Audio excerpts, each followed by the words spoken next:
গভীর রজনীতে মা ঘুমের ঘরে ডাক দিলেন, ভাইজিৎ। জি মা, কেন ডাকো? বাবা গো, এক গ্লাস পানি দাও, আমি পানি খাবো। ভাইজিৎ গ্লাস হাতে লইয়া দৌড়াইয়া মস্কে গেলেন পানি আনতে, যায় দেখে পানি নাই। দৌড়াইয়া গেলেন, মাটির কুয়ার থেকে পানি উঠাইয়া গ্লাসে করে আইসা মার কাছে দেখে মা ঘুমাইয়া গেছে। খারে রয়েছে, মানি আবার ডাক দেয়, ডাক দেয় না। আবার দূরে যাইতে চাইলে কয় না, যদি মা আবার পানি চায় তাই তো মার কলিজায় দুঃখ লাগবে। খারে রয়েছে কাছে মানি আবার ডাক দেয়, নিজে ডাক দেয় না। মার ঘুম ভাঙলে মান নি কষ্ট হয়, নিজে ডাক দেয় না। এমনি করতে করতে সারা রাত হয়ে গেছে। ইতিহাস সাক্ষী দেয়, শীতের রাত্র সারা রাত বাইজিৎ দাঁড়ায় থাকতে থাকতে বরফের মতো গ্লাসের পানিটা চাক্কা হয়ে গেছে, সাদা হয়ে গেছে হাতগুলি। রাত্র শেষ হয়ে যায়, বাইজিদের মার ঘুম ভেঙে গেছে। বাইজিদের মা ডাকতেছে, বাইজিৎ মা আমি এখানে। কি করো? পানি নিয়ে দাঁড়িয়ে আছি। পানি নিয়া? মা তুমি না সন্ধ্যা রাত্রে পানি চাইছো? আমি পানি লিয়ে আইসা দেখি মা তুমি ঘুমাইয়া গেছো। আমি তোমারে ডাক দেই না, তোমার নি কষ্ট হয়, আর দূরেও যাই না, আবার নি তুমি পানি চাও। এমনি করে মা আমার সারা রাত পার হয়ে গেছে। বাইজিদের মা কলিজা যেন ঠান্ডা হয়ে গেছে, ডাকতেছে, মাবুদ গো, এমন ছেলে তুমি আমারে দিছো। আরে বাইজিৎ, গ্লাসের পানি আমার হবে না, লোটা দিয়া পানি আনো। লোটা দিয়া পানি আনলে মা দরুদি উজু করলেন, 2 রাকাত নামাজ পড়ে বাইজিৎরে টাইনা বুকে আনলেন, আইনা হাত বাড়াইছে, মাবুদ আমি মা হইয়া দোয়া করে দিলাম, আমার এই বাইজিৎরে তুমি জামানার অলি বানাইয়া দাও। রাত্র শেষ হয়ে যায়, সারাদিন পার হয়ে যায়। পরের দিন রাত্রের বেলা বাইজিদের মা ঘুমের ঘরে ঘুমাইতেছে। এমন সময় দেখে এক বিরাট বড় গাঠুরি মাথায় লইয়া একটা লোক ঘুরতেছে। বাইজিদের মা জিগায়, আমি তোমার নাম কি? বাড়ি কই? মাথায় এত বড় গাঠুরি কিসের? ওই লোকটা জবাব দেয়, আরে বাইজিদের মা, আমি হলাম আল্লাহর ফেরেশতা, আমি সারা পৃথিবীর ওয়ালিদের হিসাব কিতাবের খাতা লইয়া ঘুরি।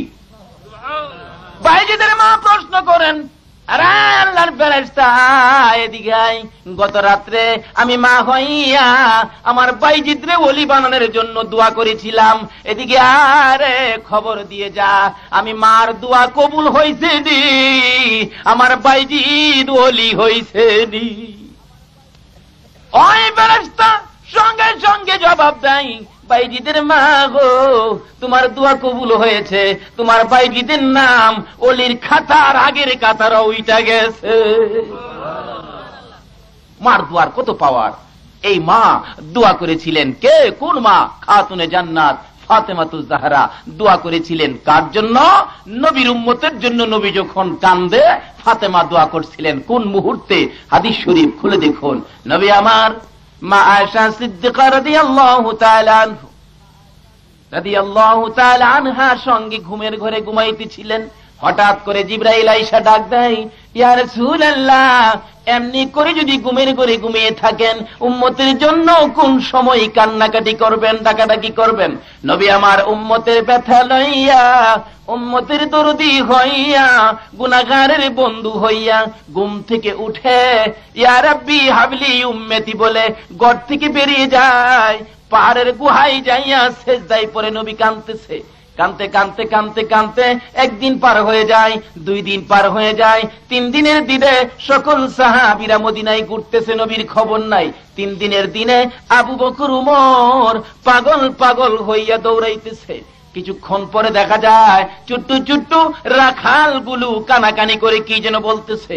আবু বকর দৌড়া যায়, রাখালেরা কি বলে শুনি। রাখালেরা আলোচনা করতেছে, এই পাহাড়ে আর বেড়া বকরিকে ঘাস খাওয়াবো না, চলো আমরা অন্য পাহাড়ে চলে যাই।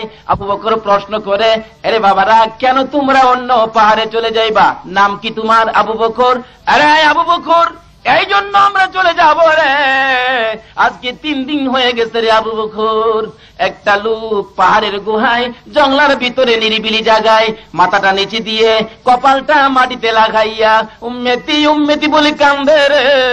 এই লোকটার দিকে তাকাইয়া বেড়া বকরিগুলি কান্দে, 3 দিন পর্যন্ত ঘাসে মুখ লাগাই না। আবু বকর ডাকতেছেন, আরে ওমর, যা লোকটার দিকে তাকাইয়া বেড়া বকরি কান্দে, এটা তো রাহমাতাল লিল আলামিন ছাড়া কেউ না, চলো যাই, নিশ্চয় উনি হবে আমাদের রাসূল। দুইজনে মিলে দৌড়ে গেছে, যায় দেখি ঠিকই নবী সেজদায় পড়ে এখনো কাঁদতেছে। 3 দিন পর্যন্ত খানা পিনার খবর নাই, কারো খবর নাই, নবী উম্মতের ব্যথায় কাঁদতেছে। আজকে উম্মতের জন্য কাঁদবে আর উম্মতেরা বাড়িতে ঘুমাবে, এটা কেমনি করে হয়? আজকে বুঝা যায় নবীর কান্দাটা বুঝি আমাদের জন্যই কবুল হয়েছে। একবার বলুন আলহামদুলিল্লাহ। আর নাই তো আজকাল এই পবিত্র চাঁদে কেমনি করে আমরা এই রাত্রে বসে গেলাম, আরো রাত্র কাটাইবার নিয়ত করে দিলাম। সবাই যে থাকতে পারবেন এমন না, কিছু মানুষ আবার বাড়ির যায় বুগা ভাই সাহেব। এই মানুষগুলি খুললা দেখেন আলু খেতে আলু উড়াইয়া যে আলুগুলো বস্তায় ভইরা কারিতে রাখবো, দেখবেন আলু একটা সালনা দিয়া সালাদে, কি কোন সালনা দিয়া সালাদে কি লেগা গুড় আলুটি ফালাই দেয়, যেটি পছন্দের মধ্যম পদের, যেটি সুন্দর সাইজ, এটারই নিয়া কারির মাঝে রাখে, সালা দিয়া গুড়াটা ফালাই দেয়। এই মাহফিল থেকে যারা বাড়ির যেবুগা মনে হলেন আল্লাহর সালনার ফায়দা হয়ে গেছে গা, রায় হ্যাঁ যাইতারত না। একটু কষ্ট হইল, কি বলেন, থাকতে রাজি নি? কারণ কালিমাওয়ালা তো খালি ওয়াজ মাহফিলের কষ্ট নয়, নামাজের কষ্ট নয়, রোজার কষ্ট নয়, কালিমাওয়ালা প্রয়োজন নিজের জীবনটা পর্যন্ত দিয়ে দিছে। কি বলেন, সাহাবীরা জীবন দেয় না? এরকম কষ্ট যখন কালিমা পড়ছি আমাদেরও আসতে পারে। এই কালিমা লইয়া কষ্ট করতে রাজি আছেন আপনারা? পড়ুন আমার সাথে, এই শানে আমি গজল লিখছি। কালিমার মালা মোরা গলাই পরিব, হায় রে কালিমার মালা মোরা, দুঃখ কষ্ট যাহাই আসে সবই সইব, দুঃখ কষ্ট যাহাই আসে সবই সইব, কালিমার মালা মোরা গলাই পরিব, হায় রে কালিমার মালা,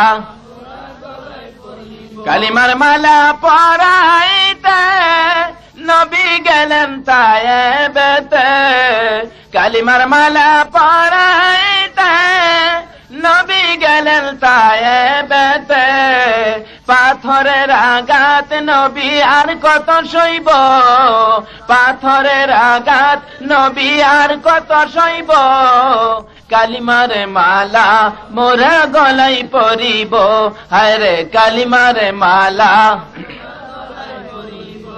কালিমারি প্রেম সাগরে একবার সে ডুব দাও না রে, কালিমারি প্রেম সাগরে একবার সে ডুব দাও না রে, সব গুনাহ তোর মাফ করিয়া জান্নাতে দিব, সব গুনাহ তোর মাফ করিয়া জান্নাতে দিব, কালিমার মালা মোরা গলাই পরিব, হায় রে কালিমার মালা মোরা, কালিমাওয়ালা পাগলেরা খেলে কত প্রেমের খেলা, কালিমাওয়ালা পাগলেরা খেলে কত প্রেমের খেলা, সেই প্রেমেতে নবীর দেখা স্বপনে পাইব, সেই প্রেমেতে নবীর দেখা স্বপনে পাইব, কালিমার মালা মোরা গলাই পরিব,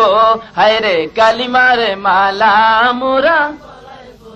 বলতেছিলাম কালিমার মালা যখন গলায় নিছি একটু কষ্ট করতেই হবে। সাহাবীরা নিজের জীবন পর্যন্ত দিছে কালিমা লইয়া। আমরা একটা রাত্রের কিছু অংশ দিতে রাজি আছেন? আল্লাহ তুমি কবুল করো, সবাই বলেন আমিন। মার দোয়ার কথা, বাইজিদের মার দোয়ায় অলি, মাআজ আর মুআব্বিজের মার দোয়ায় আবু জাহেল দুনিয়ার থেকে বিদায়। এই মার দোয়া কত পাওয়ারফুলি নবী বলছেন। খাতুনে জান্নাত ফাতেমাতু জাহরা নিজেও হাসাইন হুসাইনকে লইয়া দোয়া করছিলেন। মার দোয়ার বেলায় মিয়ায় কারবালার ঘটনা। সাহাবীরা নবীজির খবর পাইয়া দৌড়াইয়া পাহাড়ে চলে যায়। আবু বকর ডাকতেছেন, হুজুর মদিনায় চলুন, মদিনার মানুষ আপনার জন্য পাগল। 3 দিন পর্যন্ত মদিনায় আপনি নাই, মনে হয় মদিনা অন্ধকার হয়ে গেছে। রাসূল মাথা উঠায় না। উমর ডাকতেছে, হুজুর আমি উমর দিয়ায়া পড়ছি, মাথা উঠায় না। উসমান ডাকতেছে, হুজুর আমি উসমান আয়া পড়ছি, মাথা উঠায় না। সকল সাহাবীরা এমনি করে নবীর কানের ঘুরায় মুখ লাগাইয়া ডাকতেছে, হুজুর আর কাইন্দেন না। উঠুন, মাথা উঠান, মদিনায় চলুন। নবী মাথা উঠায় না, চোখের পানি দিয়া জমিন বাসতেছে। কে যেন দৌড়াইয়া যায়, না রে নবীর আদুরের নাতি, নানা কইয়া ডাকলে দি নবী পাগল হইয়া যাইত। নবীর আদুরের নাতি কই, হাসাইন আর হুসাইন ছাড়া নবীরে নেওয়া যাবে না। দৌড়াইয়া খবর দিলে নবীর আদুরের মেয়ে খাতুনে জান্নাত ফাতেমাতুজ জাহরা বাবার খবর পাইয়া দুই ছেলেকে সঙ্গে লইলেন। হাসাইন রে, হুসাইন রে, 3 দিন পর্যন্ত নানা কইয়া ডাক দিবার সুযোগ পাস না, চল যায়, আমার বাবার খবর পাইছি রে, তোরা 2 ভাই না গেলে নবী আইতো না। কেমন আদর করতো হাসাইন আর হুসাইনকে। নানা কইয়া ডাক দিলে নবী সহ্য করতে পারছে না। হাদিস শরীফ খুললে পাওয়া যায়, হযরতে মিকাইল আলাইহিস সালাতু ওয়াস সালাম 4 ফেরেশতার একজন ফেরেশতা দাহিয়া কালবির সূরতে নবীর সামনে হাজির। আয়া বলতেছেন, ইয়া রাসূলুল্লাহ, আপনার উম্মতের ব্যাপারে কিছু কথা আছে, আপনি আসুন, একটা ঘরের দরজা বন্ধ করে আমরা নিরিবিলি কথা বলবো। নবী খালি দরজা বন্ধ করে কথা বলার জন্য বসলেন, এমন সময় হুসাইন ডাকতেছে, মা, মা গো, নানা কই? ফাতেমা কয়, তোমার নানা কই তুমি দেখো না? দৌড়াইয়া তালাশ করতেছে, যা একটা ঘরের দরজা বন্ধ। হুসাইন কো, নানা তো এই ঘরের ভিতরে হইব। দরজায় থাপড়াইতেছে, নানা, ও নানা, নানা, ও নানা, দরজা খুলো। হাদিস শরীফ প্রমাণ করে নবীজি নাতি নানা নানা কইয়া ডাক দিলে দয়ার নবী, মায়ার নবী আদরের নাতির দিকে দৌড়াইয়া যাইতেছে। মিকাইল টাইনা ধরছেন, ইয়া রাসূলুল্লাহ, হুসাইনের ডাকে এখন যাইলে চলবে না, এখন আসুন, প্রয়োজনে আলাপ করি। নবী বলেন, হ্যাঁ মিকাইল, তোমার আলাপ পরে, আমার আদরের নাতি ডাকলে আমি আর সইতে পারি না। কন্যা সুবহানাল্লাহ। ওই আদরের নাতি হাসাইন আর হুসাইনকে লইয়া মা ফাতেমা দৌড়াইয়া পাহাড়ে চলে যায়। যা দেখে নবী এখনো সেজদায় পড়ে উম্মতি উম্মতি বলে কান্দে, চোখের পানিতে মাটি ভিজতেছে। ফাতেমা ডাকতেছে, বাবা গো, আর কান্দো না, উম্মতের জন্য আর কত কাঁদবা, সারা জিন্দেগি উম্মতি বলে কাঁদতেছো, উহুদের জমিনে দাঁত ভাঙছো, তাইবের জমিনে রক্তে লাল হইছো, এক কষ্ট উম্মতের জন্য করছো, খালি কান্ত উম্মতি উম্মতি বলে। ও বাবা, আর কত কাঁদবা, যাও, আর কাঁদতে হবে না, তোমার উম্মতের জন্য আমি ফাতেমার তামাম জিন্দেগির নেকি আমি দান করে দিলাম।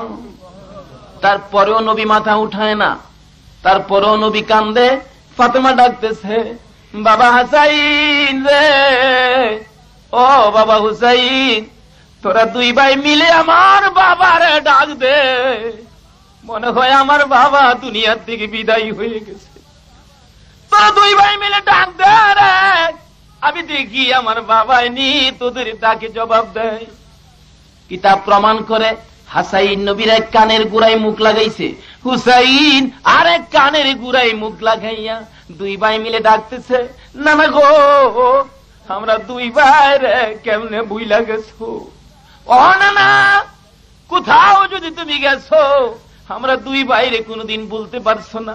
আজকে মদিনা যাইরা পাহাড়ে 3 দিন পার হয়ে যায়, আমি হুসাইনের কথা কি তোমার একদিন মনে হইল না? ও নানা, আমি তোমার হুসাইন নাতি ডাকতেছি। হাসাইন বলে, আমি তোমার নাতি হাসাইন ডাকতেছি, মাথা উঠাও।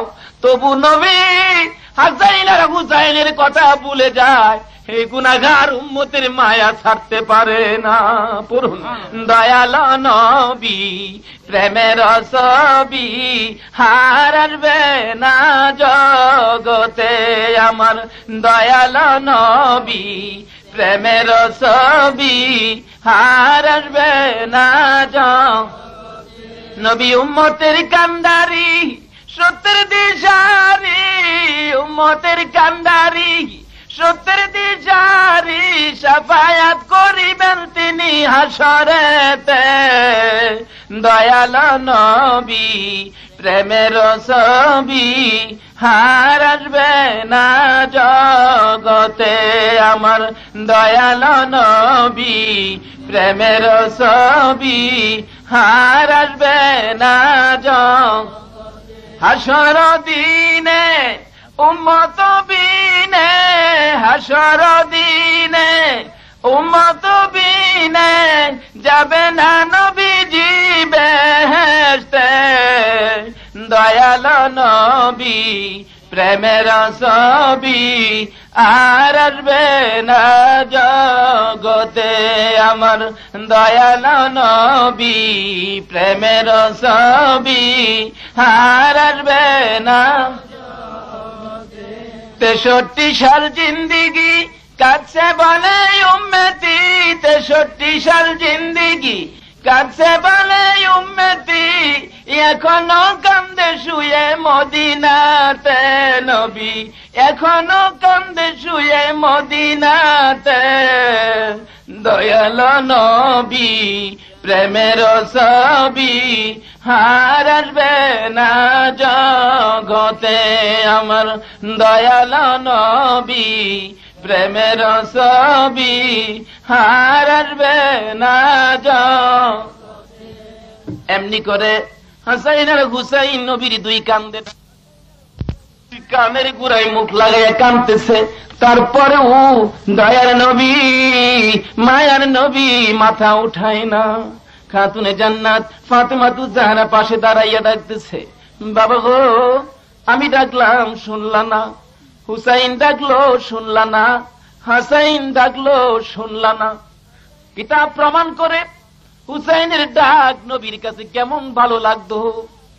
মাসিক মদিনা সাক্ষী দেয়, সিরাত সংখ্যায় 2-3 বছর আগের ঘটনা। সিরাত সংখ্যায় হযরতে আহমদ রেফাই নামে বাগদাদ থেকে এক নবীর পাগল হজ করতে যায় মক্কার মদিনা। মক্কার কাজ শেষ করে মদিনা যায়, মদিনা যাইয়া নবীর প্রেমের মালা গলায় লইয়া নবীর রওজার পাশে বসে বসে ডাকতেছে, নবী গো বহু দূর থেকে তোমার সাথে দেখা করতে আসছি, একটু দেখা দিবানি, আমার কলিজা ঠান্ডা করবানি। কি বলেন, নবীজির একদিন স্বপ্নে দেখলে কেমন শান্তি লাগবো কন্ত দেখি। যারা নবীজিরে পাইছে তারা আর দুনিয়ার দরকার আছে? যারা নবীরে দেখছে তাদের জন্য আল্লাহর বেহেশত ওয়াজিব হয়ে গেছে। হযরতে আহমদ রেফাই বলেন, আমি নবীর রওজার পাশে বসে বসে ডাকতেছি, বেশ কিছুদিন ডাকলাম, নবী সাড়া দেয় না। আহমদ রেফাই বলে, তখন আমি একটা খেলার মাঠে নাইমা গেলাম। কোন খেলা? আহমদ রেফাই বলে যে হুসাইন নবীরে নানা নানা কইয়া ডাকলে নবী সইতে পারছে না, দেখি আজকে আমি হুসাইনের মতো ডাক শুরু করি। মাসিক মদিনা সাক্ষী দেয়, আহমদ রেফাই নবীর রওজার চারপাশে ঘুরতেছে আর নানা নানা কইয়া ডাকতেছে। ডাকতে ডাকতে কাঁদতেছে। এমন সময় 10 থেকে 25,000 হাজী সাহেব চারদিকে দাঁড়াইয়া রইছে। দেখবো নানা নাতির কি প্রেমের খেলা হয়। অথচ হুসাইনের মতো সাইজা ডাকতেছে, এটা তো আসল নাতি না। আহমদ রেফাই নানা নানা কয়ে ডাকতেছে, ঘুরতেছে আর বলতেছে, নানা গো আজকে দেখবো নাতি হইয়া তোমার ডাকলে জবাব দেওনি, তুমি যদি জবাব না দাও, দেখা না দাও, আমি বাগদাদ ফিরে যাব না। এমনি করে ডাকতে থাকলে ইতিহাস সাক্ষী দেয় ওই নাতির অভিনয় নাতির বেশ করে ডাকতেছে। কিছুক্ষণ পর নবীর রওজা খানি থরথর করে কাঁপতেছে। তারপরে দেখা যায় 25,000 হাজির সামনে রওজার মাঝখান থেকে নবীর হাত এই পর্যন্ত বাহির হইয়া গেছে। হযরতে আহমদ রেফাই নবীর হাত মুবারক ধরে মুসাফা করলেন, চুমু খাইলেন, বিদায় নিলেন। নবী গো বিদায় হয়ে যায়। বলতেছিলাম আহমদ রেফাই যদি নানা নানা কইয়া ডাক দেয়, নবী হুসাইনের কথা মনে করে দিদার দেখাইয়া দেয়। হুসাইনের মতো নানা ডাক নবীর কাছে সুন্দর লাগে। ওই হুসাইন নিজের সরাসরি কানের গুড়ায় মুখ লাগাইয়া ডাকতেছে, তবু নবী মাথা উঠায় না। উম্মতের মায়ায় আমার নবী কান্দে। ফাতেমা ডাকতেছেন, বাবা গো আমি ডাকলাম শুনলা না, সাহাবীরা ডাকলো শুনলা না, হাসাইন আর হুসাইন দুই কানের গুড়ায় মুখ লাগাইয়া নানা নানা কইয়া ডাকলো, তাও তুমি শুনলা না। বাবা গো বুঝেছি, উম্মতের মায়া বুঝি তুমি ছাড়তে পারো না। ও বাবা শুনো, হাসরের ময়দানে যদি এই উম্মত লইয়া বিপদ আইসা যায়, তোমার উম্মত যদি গুনাহগার হয়ে জাহান্নামী হয়ে যায়, তুমি যেন হাসরের ময়দানে উম্মত লইয়া কাঁদতে না হয়। আমি মা হইয়া আমার কলিজার টুকরা হাসাইন আর হুসাইনকে তোমার উম্মতের মুক্তির জন্য কুরবানি করে দিলাম। মা হইয়া দোয়া করছে, আমার আল্লাহ সঙ্গে সঙ্গে কবুল করে নিয়া জিবরাইলকে খবর দিলেন, জিবরাইল আমার বন্ধুরে যায় কও, মা হইয়া সন্তান কুরবানি করছে, মার দোয়া তো আমি কবুল করছি, আমার বন্ধুরে যায় কও হাসাইন আর হুসাইনকে লইয়া মদিনা ফিরে যাইত।